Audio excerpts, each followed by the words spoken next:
Hello guys, I hope you are fine. Today we are going to analyze the poem Someone by Walter John de la Mare.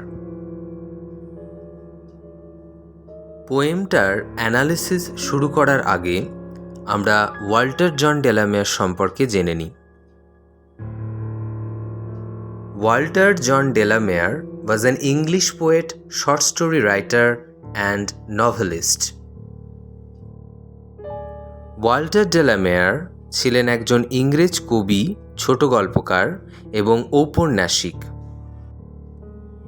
He is probably best remembered for his works for children and for his poem The Listeners. Walter de la Mare বেশি পরিচিতি পেয়েছিলেন তার শিশুদের জন্য লেখাগুলোর জন্য এবং তাঁর কবিতা the লিসেনার্সের জন্য। His career as a writer started from about 1895 and he continued to publish to the end of his life. In his poems, Walter de la Mare has described the English sea and coast, the secret and hidden world of nature. তাঁর লেখক জীবন শুরু হয় 1895 খ্রিস্টাব্দ নাগাদ এবং তিনি তার লেখা জীবনের শেষ পর্যন্ত পাবলিশ করতে থাকেন। ওয়াল্টার ডে লা মেয়ার তাঁর কবিতায় ইংলিশ সি এবং তার কোস্ট মানে উপকূল, প্রকৃতির কিছু লুকোনো ও গোপন জগৎ সম্পর্কে বর্ণনা করেছেন। Someone came knocking at my wee small door. Someone came knocking, I'm sure. I listened, I opened, I looked to left and right, but not there was stirring in the still dark night. Only the busy beetle tap-tapping in the wall. Only from the forest the screech owl's call. Only the cricket whistling while the dewdrops fall.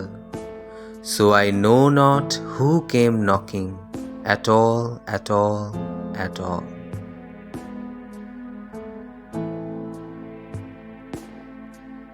Someone came knocking at my wee small door. পোয়েমটি শুরু হচ্ছে এইভাবে যে কেউ একজন আমার ছোট্ট দরজায় knock করল। এখানে উই শব্দটি অ্যাকচুয়ালি স্কটিশ ওয়ার্ড। উই শব্দের মানে হচ্ছে টাইনি।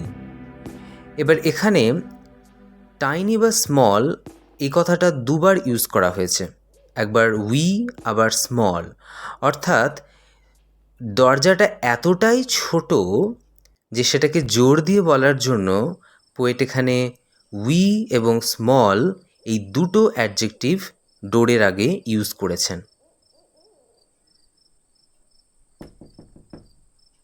পোয়েমের এই ফার্স্ট লাইন থেকে এটুকু অনুমান করা যায় যে ব্যক্তিটি একটি স্মল কটেজে বাস করত।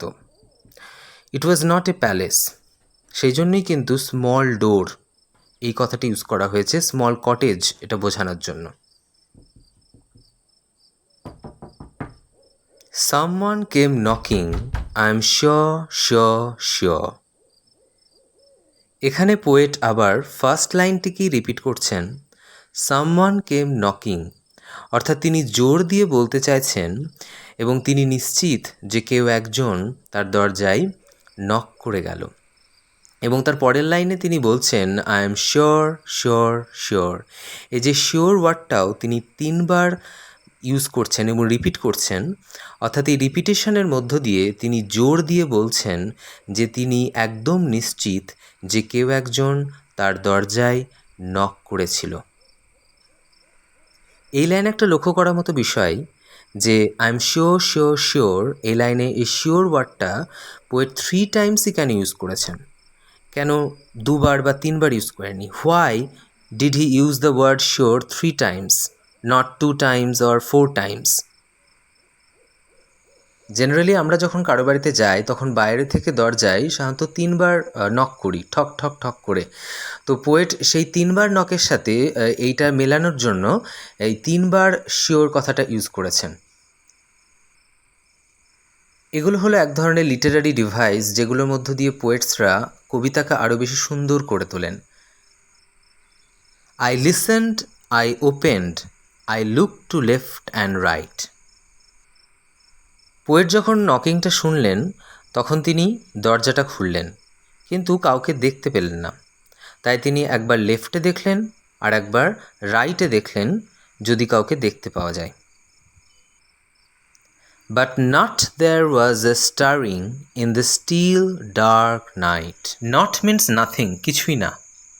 এখানে স্টারিং মিন্স নড়াচড়া করা। এখানে অ্যাকচুয়ালি পোয়েট বলছেন যে তিনি যখন দরজাটা খুলে বাইরেটা দেখলেন এবং কাউকে তো দেখতে পেলেনই না, আবার কোনো কিছুর নড়াচড়াও তিনি শুনতে পেলেন না।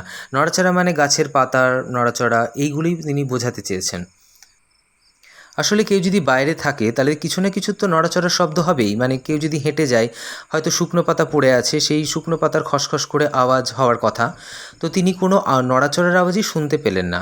এবং তিনি বলছেন যে রাত্রিটা প্রচণ্ড ডার্ক ছিল, পুরো একদম অন্ধকার। তিনি স্টিল কথাটা ইউজ করেছেন। স্টিল মিন্স নিস্তব্ধ, নিশ্চল। মানে রাতটা ছিল নিশ্চল, নিস্তব্ধ, অন্ধকার রাত। Only the busy beetle tap-tapping in the wall. Beetle মানে এক ধরনের পোকা, আর ট্যাপ-ট্যাপিং মানে মৃদু আঘাত করা। তো পোয়েট বলছেন যে তিনি এক ধরনের আওয়াজ শুনতে পেলেন। তো সেই আওয়াজটা ছিল যে এই বিটল পোকাটি দেওয়ালের ওপর মৃদু আঘাত করছে।